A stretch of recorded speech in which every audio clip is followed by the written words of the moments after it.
Hola a todos y bienvenidos a Formación Comunista. Yo soy Pau Botella y hoy vamos a hablar de un concepto fundamental, la revolución. Bienvenidos un día más a un vídeo en Formación Comunista. Efectivamente, he vuelto, amigos.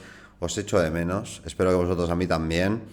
Tenemos que seguir haciendo vídeos de teoría marxista, tenemos que seguir dándole contenido al canal de formación, así que por favor, dadle me gusta y suscribiros si queréis que sigamos haciendo esta clase de contenido. En el vídeo de hoy vamos a hablar de un concepto que parece simple, parece sencillo, pero no lo es. Es el concepto de la revolución.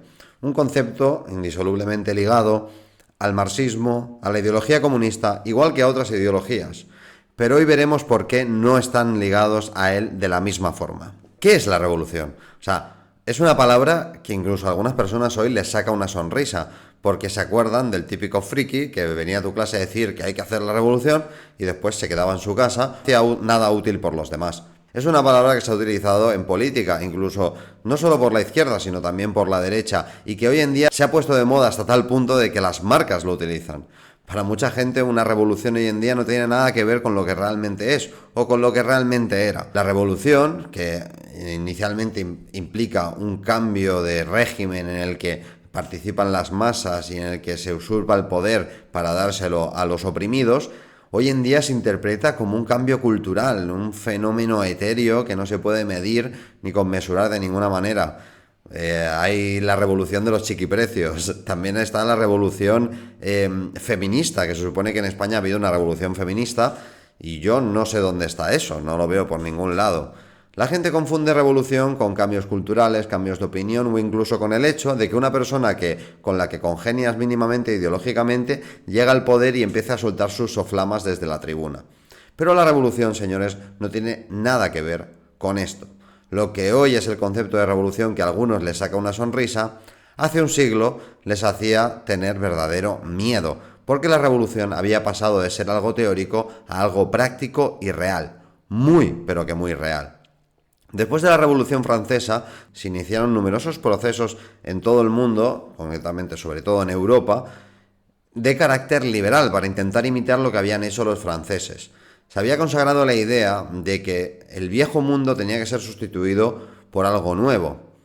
Y sin embargo, los representantes de los trabajadores, de la gente más depauperada y apartada de ese proceso, como lo era el proletariado, se daban cuenta de que la burguesía que había proclamado los derechos del hombre y que había tomado el poder, había traicionado a las clases bajas y les había dado la espalda, porque su objetivo no era otro que conseguir el poder para poder explotar a los de abajo. En este sentido, el espíritu revolucionario se extendió al movimiento obrero en un sentido casi de revancha contra esa nueva burguesía a la que debían desterrar del poder para que los obreros retomaran el fruto de su trabajo y poder vivir sin ser explotados hasta la extenuación. Y aquí es donde personas como Marx y Engels dieron un golpe sobre la mesa y, abandonando visiones idealistas y totalmente infantiles sobre el cambio político, se dieron cuenta de que lo que necesitaba un movimiento revolucionario, un movimiento de cambio, era una teoría sólida que le diera bases para no solo acertar en sus predicciones, sino para guiar a todo el mundo hacia la toma de las decisiones correctas en un proceso tan complejo como es el cambio político. En este sentido, Marx y Engels ya se tuvieron que enfrentar al concepto de revolución de mucha gente que promulgaba la idea, por ejemplo, de que la revolución tenía que ser algo totalmente pacífico o individual, que partía de la conciencia de cada uno, o incluso contra aquellos que promulgaban una visión del cambio político, como eran los anarquistas, que parecía dar un paso atrás en vez de un paso adelante en la sociedad, rechazando por completo las cosas progresistas que habían venido con la implantación del capitalismo. La revolución, en el marco de la ideología marxista, es un concepto que tiene trascendencia histórica, política y económica. Está ligado a un análisis científico de la realidad y a una pragmática política que sirvió de ejemplo a todo el mundo y que incluso hoy izquierdas y derechas siguen tomando de ejemplo. Y sí, estoy hablando no de la revolución de Marx y Engels, sino de la revolución en Lenin, en la revolución en Rusia, la revolución en el marxismo-leninismo. La revolución marxista, como se entiende hoy en día, parte justamente de la famosa revolución de 1917, de Rusia, la primera revolución triunfal del proletariado. Esta frase no es moco de pavo. El proletariado llevaba organizado en diferentes corrientes y movimientos desde hacía siglos, intentando encontrar una vía política que diera solución a sus problemas. La revolución estaba ahí como una idea casi etérea. Algunos hablaban de una huelga general revolucionaria, otros hablaban de una conspiración secreta, pero Lenin, desembarazándose de concepciones idealistas y totalmente inútiles para el cambio político, fue una de las personas más importantes no para entender ya de por sí la ideología marxista, sino también para entender la política moderna. Es decir, ¿qué hacen los partidos políticos hoy en día y los agentes políticos hoy en día para hacerse con la gente, para llevarlos a sus posiciones e incluso hacer que la gente dé un paso al frente y tome acción en favor de la revolución? No en vano, gente como Steve Bannon, valga la redundancia sonora, utilizan a Lenin como referencia para hablar de la estrategia que se utiliza, por ejemplo, en la derecha radical americana. Al igual que otros, por ejemplo, como la nueva derecha francesa, utilizan de referentes a personas como Gramsci para entender su implantación política entre la sociedad. Lenin en este sentido entendió que la revolución tenía que ser algo real, muy real, y que tenía que abandonar esos cantos de sirena de revoluciones que iban a venir por la gracia de Dios y que nunca llegaban. Para entender uno de los elementos esenciales de la revolución leninista, tenemos que ir a la teoría. Tenemos que ir a uno de los libros más importantes de Lenin y de la historia de la política en general, que es El Estado y la Revolución. En este libro Lenin combate las ideas de muchos de sus compatriotas y camaradas, y también de opositores políticos, que creían que el Estado era algo sin importancia y que concebían la revolución como algo etéreo y ambiguo. Lenin defiende que Marx y Engels siempre entendieron el Estado como una herramienta de dominación de una clase sobre otra, que siempre entendieron que el Estado al final servía para que la clase dominante mantuviese dominada a la clase oprimida, y que por lo tanto a través de esos análisis científicos de la historia, la única conclusión a la que podía llegar un revolucionario de verdad era que el Estado debía servir a los intereses de los comunistas y de los obreros para mantener la revolución. No en vano, Lenin sacaba a relucir citas como las de Engels, en las que se decía que una revolución era lo más autoritario que podía haber, porque una parte de la sociedad se enfrentaba con fusiles a la otra para imponer su visión del mundo.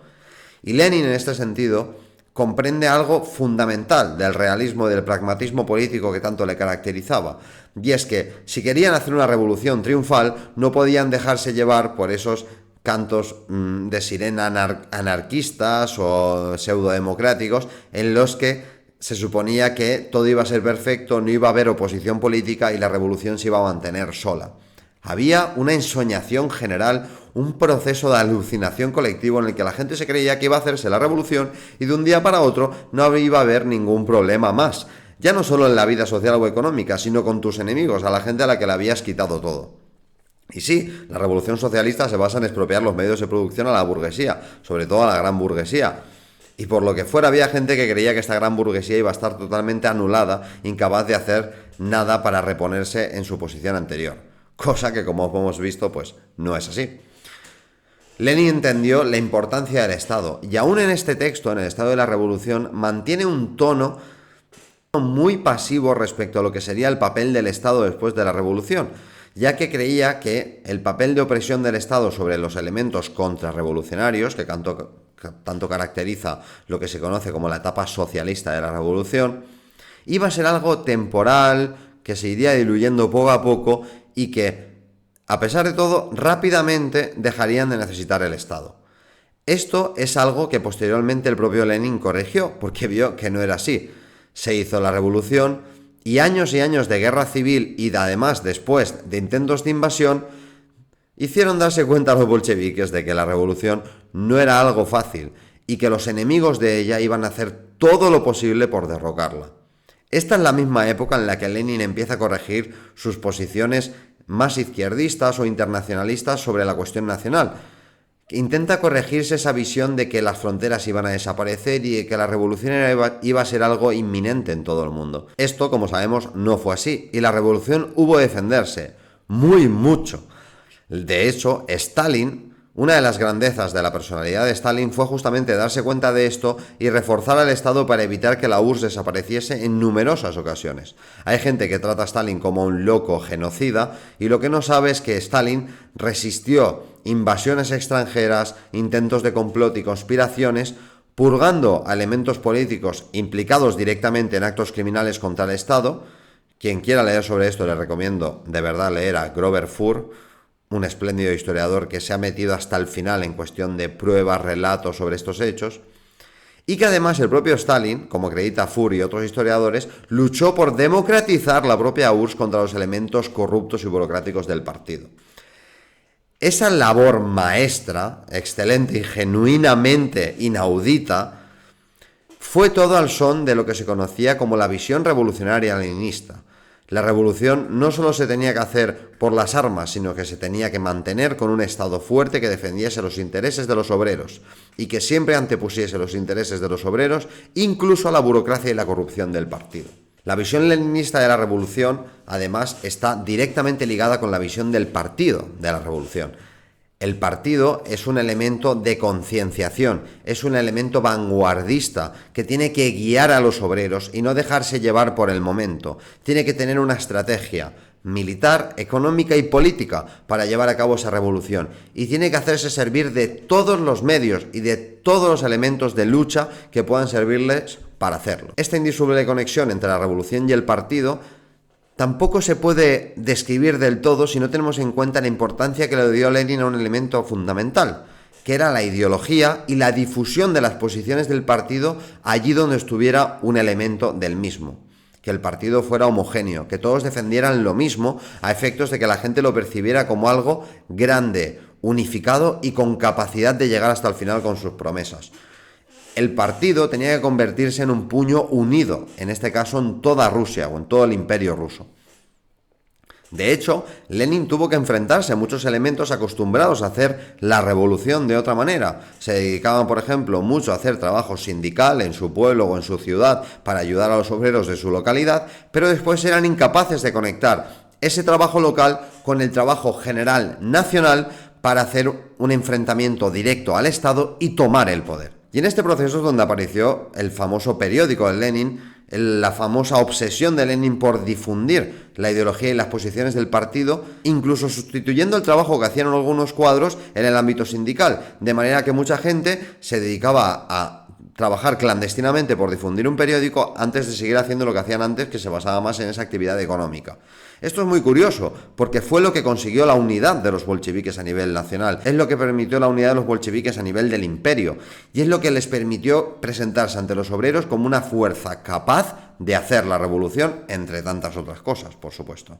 Volviendo a lo que estábamos comentando antes, la idea de que la revolución no es algo que se termine conforme triunfa es lo que llevaría al marxismo a, si el Estado es una herramienta de opresión de una clase sobre otra y la clase obrera cuando toma el poder tiene que hacer frente a una burguesía reaccionaria que quiere retomar sus medios de producción y quiere retomar la explotación de los trabajadores, los obreros tendrán que servirse de un Estado armado y capaz de defender la revolución hasta el final. Eso es el concepto de la dictadura del proletariado.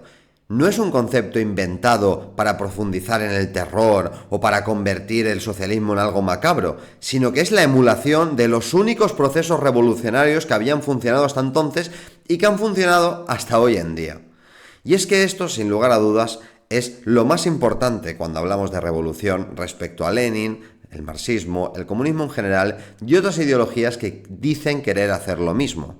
Y es que la única revolución obrera que ha funcionado y que ha puesto en jaque la existencia de la propiedad privada tal y como la conocemos, fue la revolución obrera que se hizo a la luz de los conocimientos marxistas de los revolucionarios rusos, de Lenin y sus camaradas, que consiguieron entender la fuerza viva revolucionaria que tenía el marxismo en su interior y aplicarlo sin temor a que les llamaran contrarrevolucionarios, antimarxistas, anticomunistas o lo que fuera. Lenin entendió que lo más importante de hacer la revolución era hacer la revolución, y por eso sus enseñanzas políticas trascendieron hasta su propia ideología, y por eso la burguesía le tenía miedo, porque sabían que el movimiento iniciado en la Rusia de 1917 era un movimiento que iba a llegar hasta los últimos rincones del mundo, porque los propios obreros habían dado cuenta que se podía hacer un cambio real. Y ahí es donde salió la magia del leninismo, y por lo mismo que mucha gente después lo convirtió en un dogma o una religión, porque veían que era lo único que había funcionado. Eso no significa que haya que replicar todo lo que hizo Lenin, ni muchísimo menos, ni los bolcheviques. De hecho, todos los que han hecho eso han acabado fracasando. Hay que coger las enseñanzas de esos procesos y aplicarlos a nuestro día, con todas las enseñanzas que tiene, tanto en relación a la lucha de clases, como la toma del Estado, el mantenimiento de la revolución, la comprensión de la importancia del partido, etcétera, etcétera. La revolución en Lenin fue la revolución en todo el mundo. Fue la demostración de que las revoluciones no se habían acabado con la burguesía y con las revoluciones liberales, sino que la clase obrera tenía algo que decir y que podía hacer mucho más de lo que creía. Si os ha gustado este vídeo, dadle me gusta, suscribiros y dejad en los comentarios de qué os gustaría que fuera el próximo vídeo que subiéramos. Gracias por vernos. ¡Viva Formación Comunista! ¡Viva Reconstrucción Comunista! Me alegro mucho de estar aquí de vuelta haciendo vídeos y voy a seguir hasta el final. Gracias por vernos, chicos. Un abrazo a todos.